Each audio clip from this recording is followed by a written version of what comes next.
Здравствуйте. Сейчас мы будем говорить с профессором, доктором филологических наук, человеком, посвятившим себя науке, внесшим неоценимый вклад в изучение и восстановление убыхского языка, Берсировым Батырбеком Махмудовичем. Умаз Джаны. Здравствуйте. Спасибо, что уделили нам время. Как вы пришли в науку и главным образом к изучению убыхского языка? Впервые проблема проживания представителей абхазо-адыгских народов, адыгов за границей я наверняка узнал во время учебы в Тбилиси. Профессор, академик Чикурбава во время своих лекций сказал, что адыги проживают в Турции в городах свыше 120 тысяч. Это было открытием для нас, потому что они взрослые, они, современники мои, точно не знали, что адыги где-то еще живут. Это было первое такое очень сильное впечатление. И потом, впоследствии я начал узнавать, что среди адыгов проживают еще и убыки.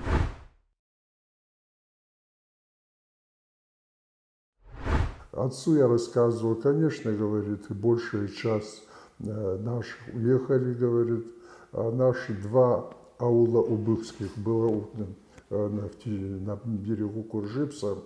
Один аул принадлежал Махамтале Берсеко, другой аул принадлежал Тугузу Берсеко.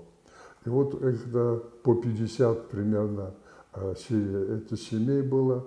Они все уехали, говорит, и остались только 3 двоюродных брата.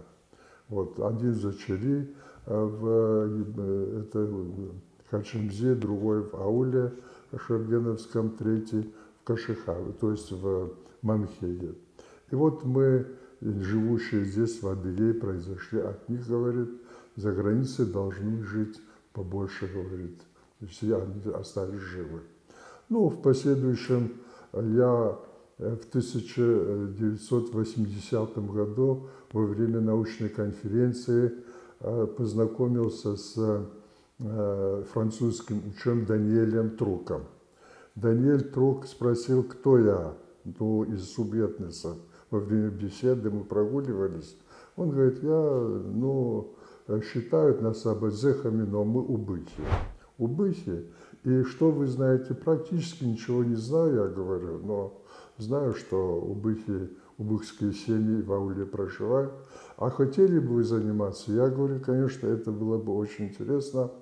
И он, пообещал мне прислать целый ряд работ по убыхскому языку, по убыхской истории. И я получил, и после, какое-то время спустя, получил материалы, тексты на убыхском языке, словари. И поскольку я французским языком не владел, супруга владела, и она переводила, и мы в течение многих лет, почти 3 десятилетий, занимались переводом тех материалов, которые были присланы Даниэлем Труком.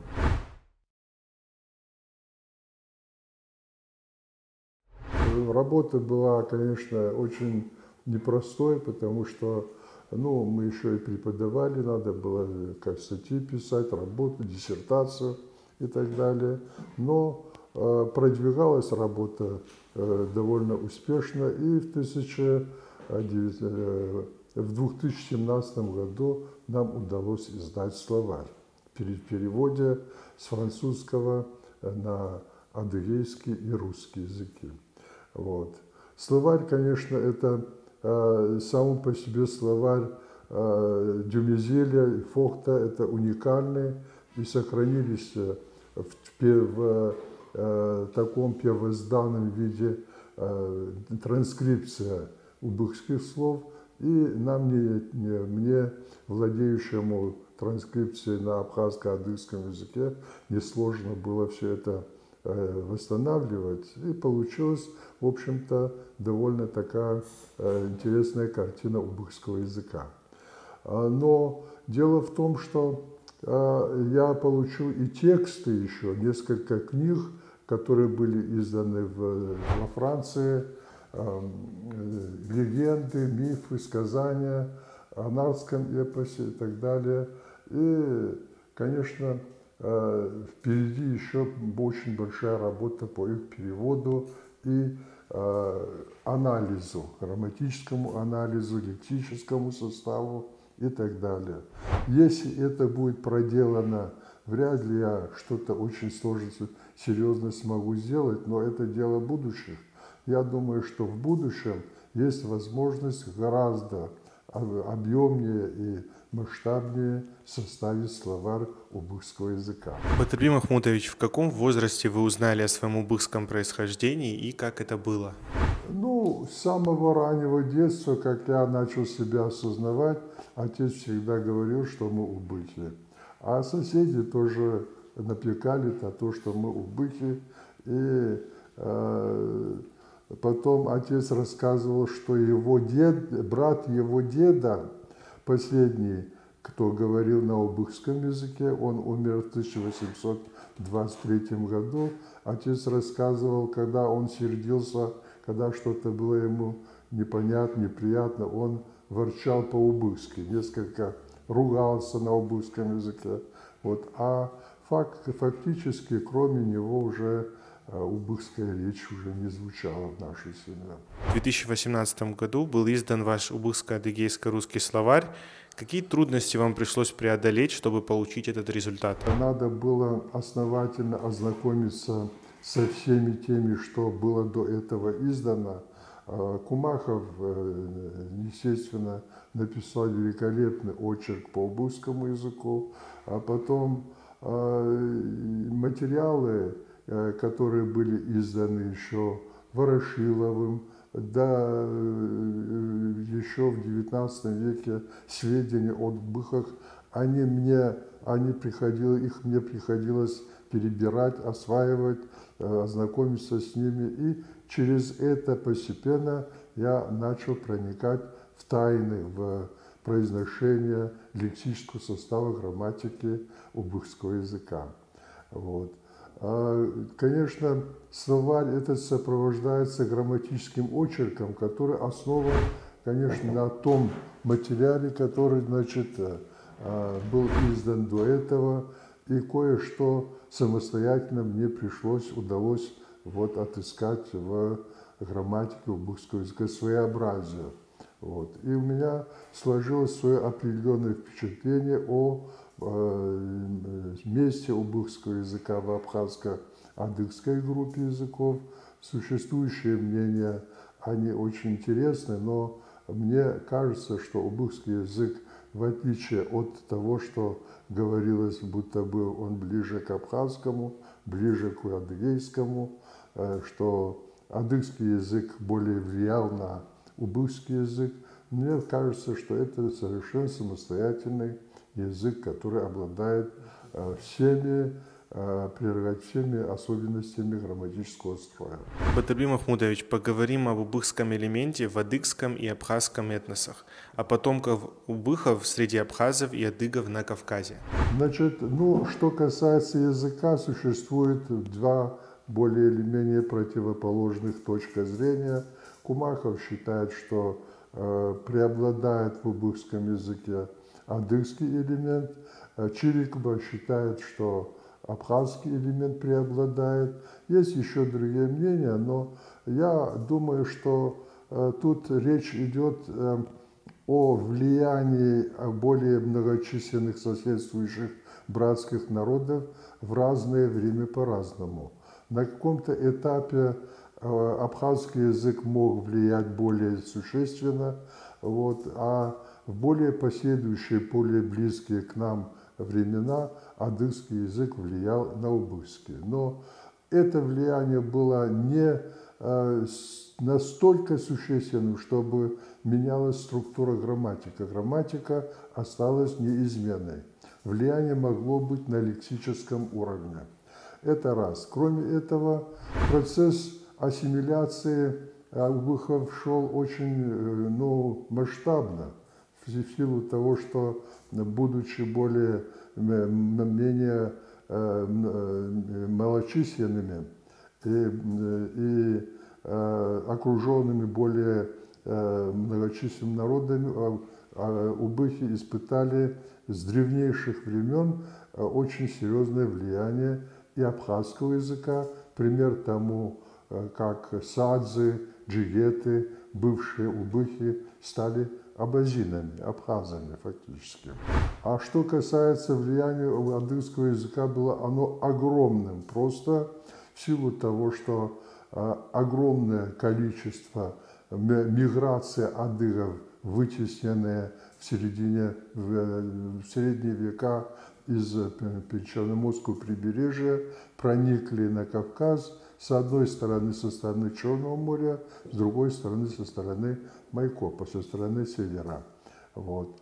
И в результате смешения вот этих пришлых, переселившихся адыгов, вытесненных еще монголами, еще раньше хазарами, адыги, значит, смешались с убыхами. И считается, что фактически шапсуги – это более или менее новый субэтнос адыгов, который сформировался в результате смешения с убыхами.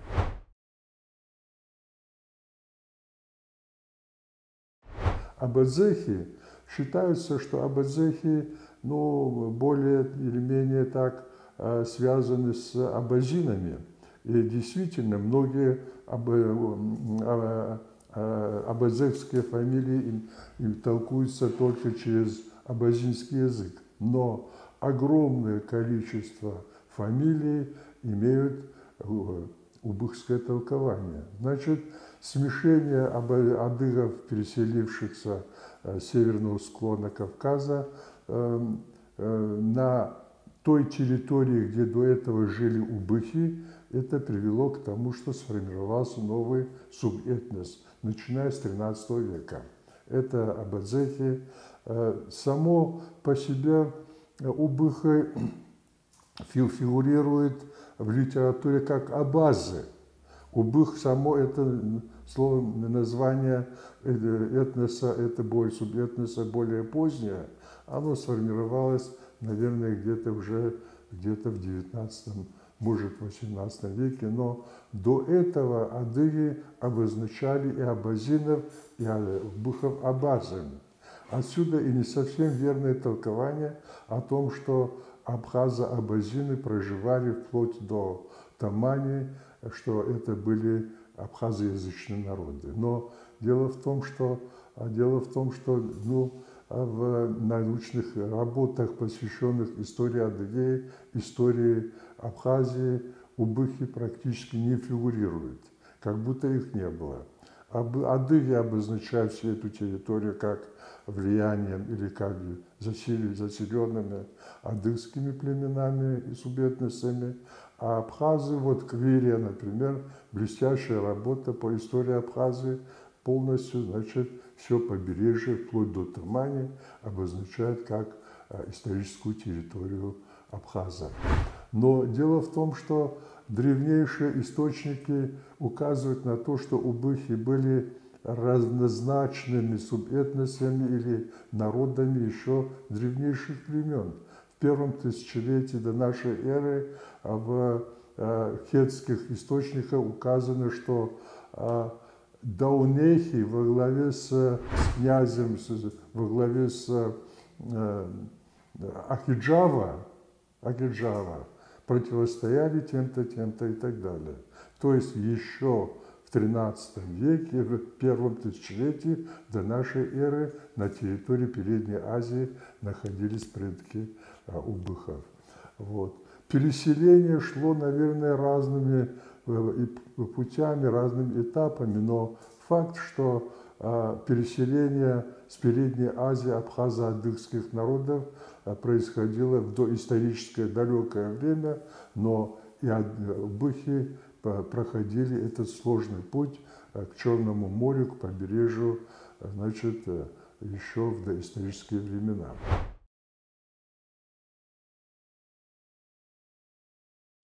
Фактически история адыгов фактически игнорирует фиксирует наличие убыхов на территории, которые занимали еще в XIX веке. Поэтому единственное, Ворошилов более или менее четко обозначил историю убыхов, их в более позднее время, а историю убыхов в доисторическое время фактически это игнорируется. В дальнейшем для того, чтобы самосознание убыхов укрепилось, чтобы молодое поколение осознало себя принадлежащим к этому этносу, нужно и написать историю древнейших времен убыхов. А материалов очень много, которые указывают, что даунехи, таохи, это на самоназвание убыхов, они имели очень серьезное влияние на ситуацию в Передней Азии. Что касается самого языка, эта ассимиляция убыхов проходила еще до их переселения. Серьезные источники указывают, что часть убыхов уже была двуязычная на абхазо-убыхская и часть убыхско-адыгская. Или Челеби указывает, вот Садзов называет и перечисляет до 40 слов, все они убыхские. Значит, еще в 1840 году, во времена Челеби, садзы еще были двуязычными убыхами. Может, создавали уже больше как. Вот. А бжедуги, бзетухи, это двуязычное, то же самое, только вот, значит, они, бжедуги, потом переселились, и нынешняя территория бжедуги, нынешний субэтнос бжедуги в огромном количестве фамилий указывают на то, что они убыхского происхождения. Практически все бжедугские фамилии толкуются свободно, без особого напряжения на убыхском языке. Этногенез абхазо-адыгско-убыхских народов проходил очень сложно, и в пополнении абхазского и адыгского этносов фактически очень большое место занимает убыхский элемент. Об этом я докладывал еще лет 10 назад в Краснодаре, то есть в Нальчике, и те, кто слышали, приняли это как, естественное, то, что бжедуги фактически основа бжедугского субэтноса – это убыхская. А что касается садзов, это тоже очевидно. Поэтому те, которые переселились, они потеряли язык в Турции, естественно, потому что они были разбросаны по вилаетам Турции, не было такого компактного проживания, большого числа, сильнейшее влияние турецкого языка, адыгского, абхазского привело к тому, что язык практически исчез у убыхов, проживающих в Турции.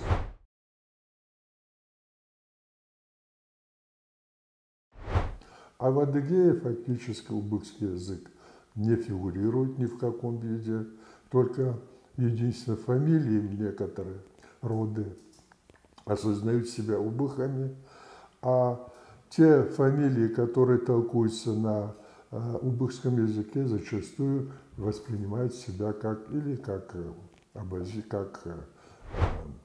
Шапсургов, Абазыхов, Бжедугов и так далее. Очень сложная картина, которая требует разъяснения, детального изучения, научного такого анализа фамилий. Очень интересную работу проводит Чирик в этом плане. Множество фамилий абхазских, которые он обозначает как убыхские, это еще раз подчеркивает, что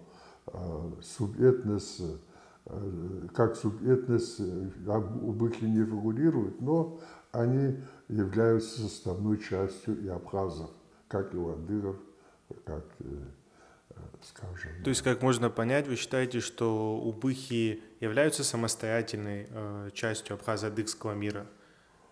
Да, конечно, в абхазско-адыгском мире не просто было самостоятельной частью, они были очень влиятельными.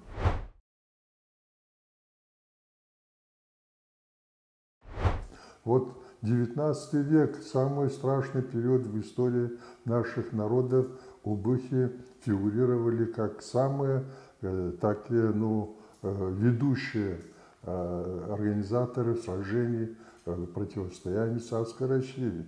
Это самыми такими активными организаторами противостояния были убывские роды, Берзеги, Баракаи, Депчены и так далее. Поэтому убыхи не были просто одним из народов, которые были как бы под покровительством абхазо-адыгским. Это был самостоятельный народ со своей культурой, со своим фольклором. Фольклор убывский очень интересен, он еще предстоит исследованию. Поэтому говорить сегодня однозначно о том, что убыхи были неким таким средним звеном, не имеющим особого влияния, это ошибочно.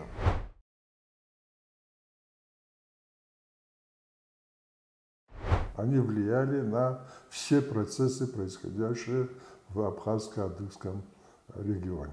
Наиболее актуальные задачи у лингвистической, да и у исторической науки в области изучения истории и языка убыхов. Что касается перспективы решения убыхской проблемы, вопрос очень непростой.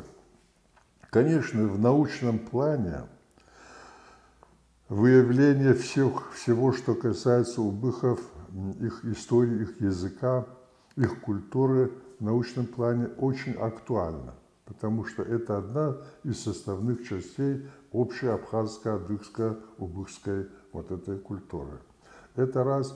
Но само по себе для тех, кто себя позиционирует как убыхи, это проблема сверхсерьезная.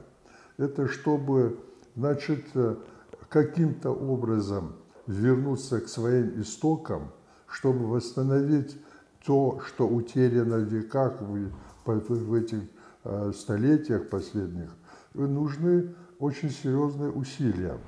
Создать условия для того, чтобы убыхский язык стал объектом изучения крупных ученых. Это нужно, то, что делает сегодня Чирикова и целый ряд других, это очень важная составляющая часть нашей истории, нашей проблемы. Нужно наладить преподавание убыхского языка в отделениях абхазского отделения, и потом факультета адыгейской филологии и культуры.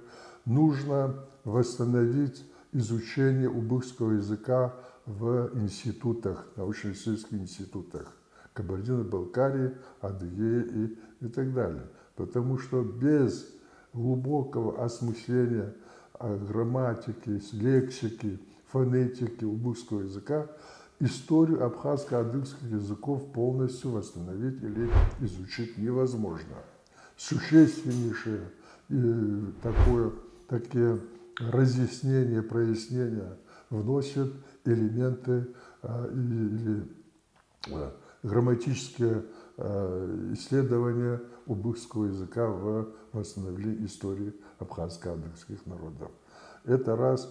Для самих убыхов это в перспективе что это может значить?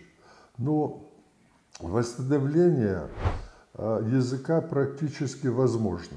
Есть при наличии какого-то минимума сведений о языке и культуре народа.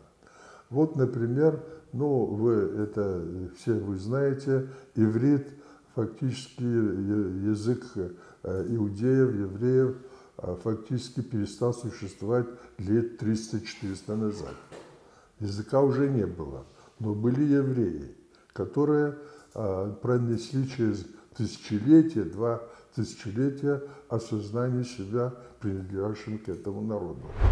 В результате изменения ситуации, в результате накопления огромного количества интересующихся своим народом, историей своего народа, вот это, значит, привело к тому, что в середине XIX века появилась возможность восстановления этого языка. Восстановили, и язык полноценно фигурирует. Но тут, конечно, что очень важно. Там существовали работы, которые религиозного содержания, исторического содержания, сама Библия, написанная на иврите, они, конечно, были мощным подспорьем.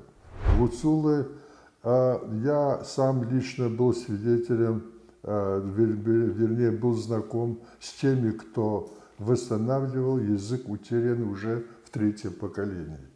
Языка уже не было ни у дедушек, ни у детей, ни у внуков. И вот они, Дыбогла и еще целый ряд его товарищей, друзей, ученых, взялись за это и восстановили. Сегодня мы знаем, что это один из тех народов, которые живут в Молдавии, автономия у них есть, язык восстановили, культуру восстановили и так далее. И целый ряд.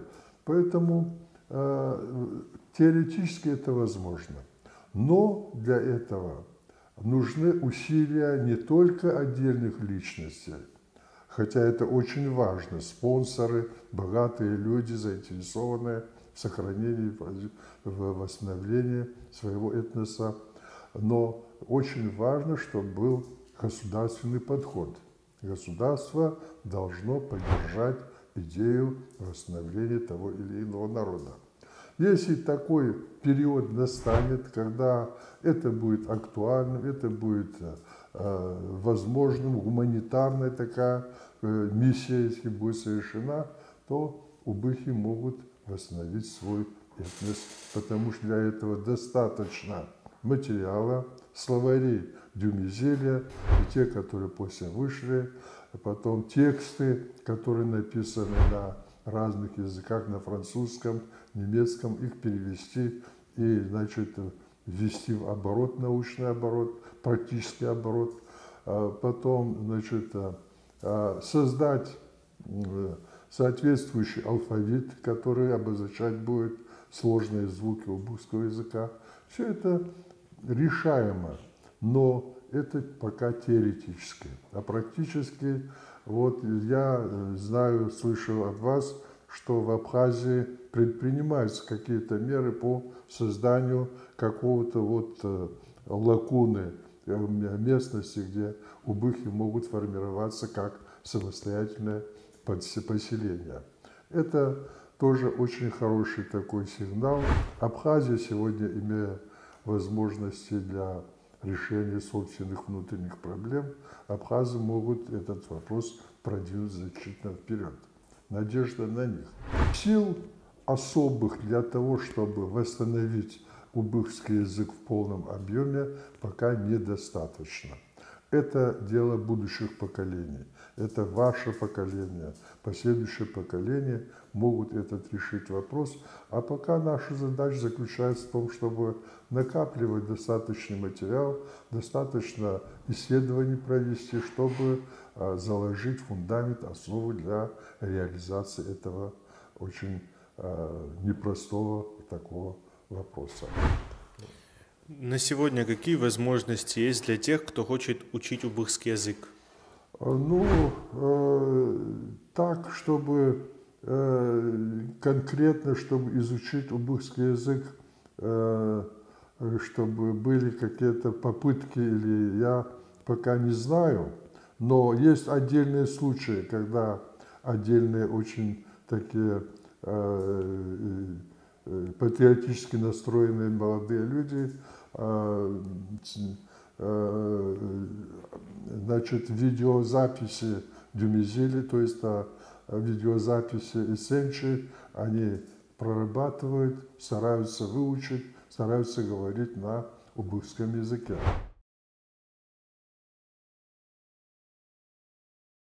Словарь, который мы издали, мы раздали примерно 300 экземпляров всем, кто себя считает убыхом. Вот. Это уже в сознании укореняется, в сознании восстанавливается представление о себе как об убыхе. Тоже начало дает это очень интересно. Потом очень важно то, что убыхи фигурируют в истории как весьма интересный этнос, мужественный, очень такой честный, добросовестный народ, который оставил заметный след в истории Северного Кавказа.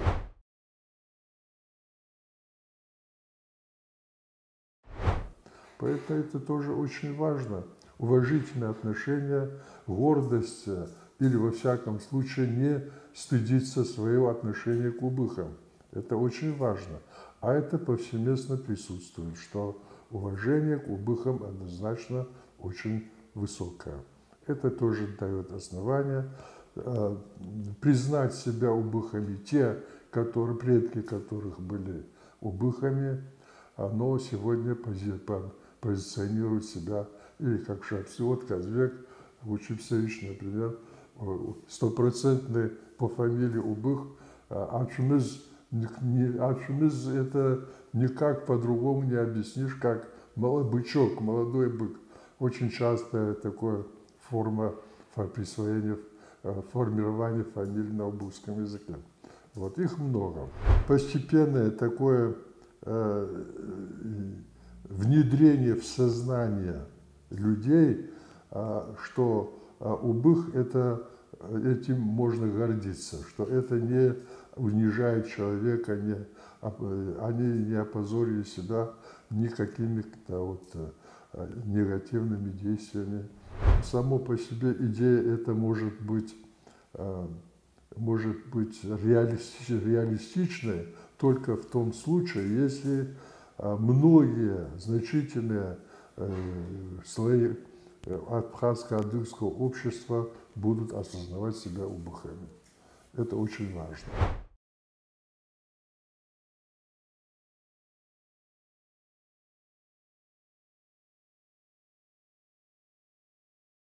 Батырбек Махмудович, в заключение, что бы вы хотели сказать потомкам убыхов, проживающих в Турции, в Абхазии и также в адыгской среде? Мои соплеменники, мои дорогие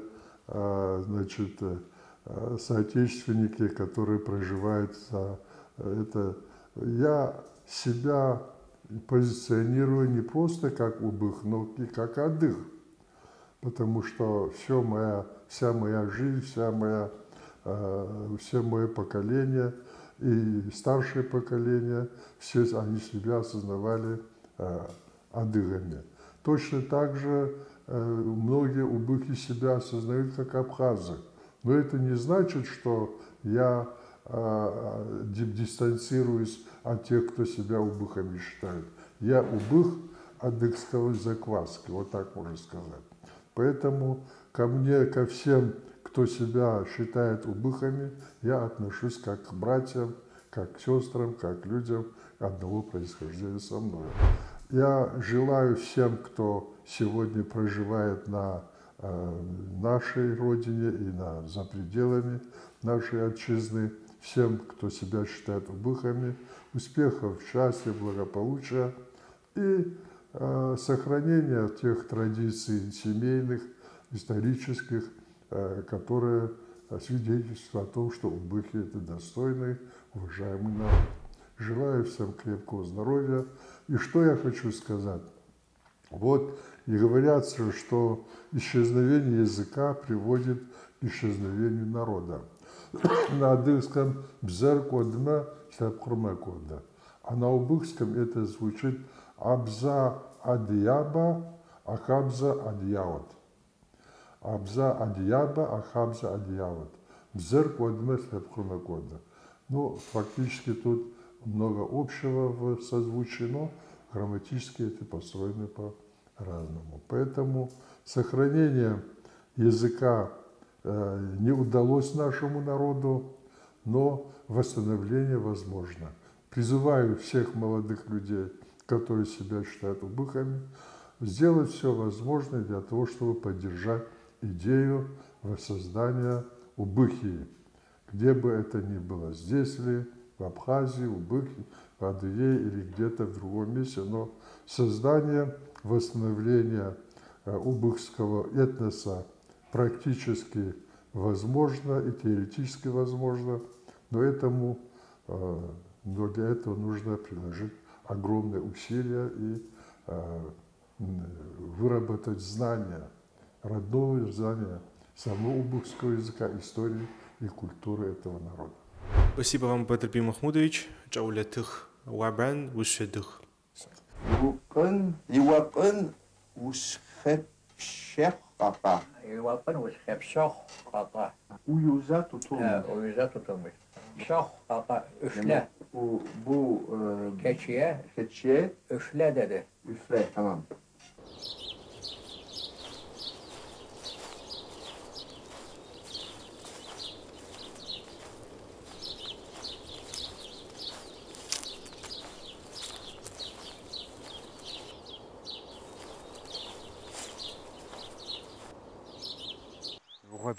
غدلاش زاجنان زغورا ايخشو إن شاء الله الجاهنا وأخدن ويجو عمق مغدقي وزاق الجا والجاقتو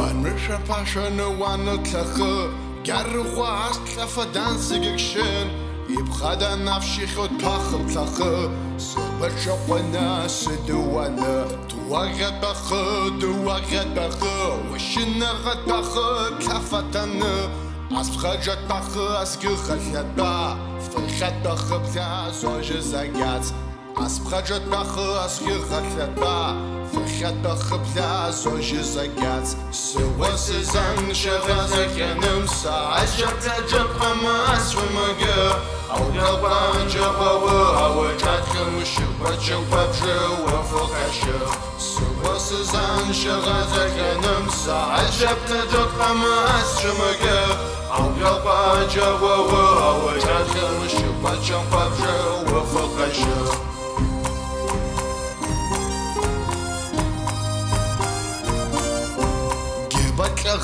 ووكابساش ووتخن كوابجتاش وتمجيجا جاوا عوششن واتششش دنجا وو خادنجا خادن شخنجي اشفاخ قنج خادنجا كوابجوجا وتمجيجا وجا خادنجا كوابجوجا وتمجيجا وجا سواسزان شغازك نمسا عجبت جد قماس ومجا أو يابان جبابا أو جاتكم وشوبتشو ببجو وفوقشو سواسزان شغازك نمسا عجبت جد قماس ومجا أو يابان جبابا أو جاتكم وشوبتشو ببجو وفوقشو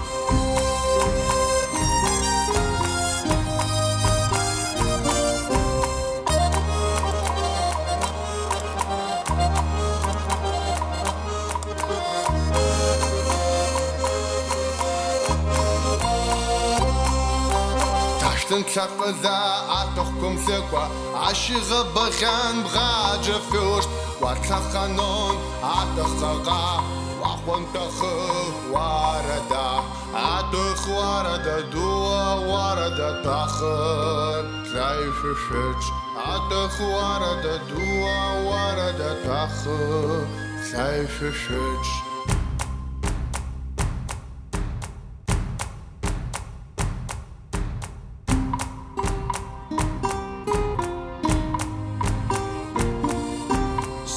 سزان شغازك نمسا عجبت جد قماس ومجا أو يابان جبابا أو جاتكم وشوبتشو ببجو وفوقشو سوا سزان شغازك نمسا عجبت جد قماس ومجا أو يابان جبابا أو جاتكم وشوبتشو ببجو وفوقشو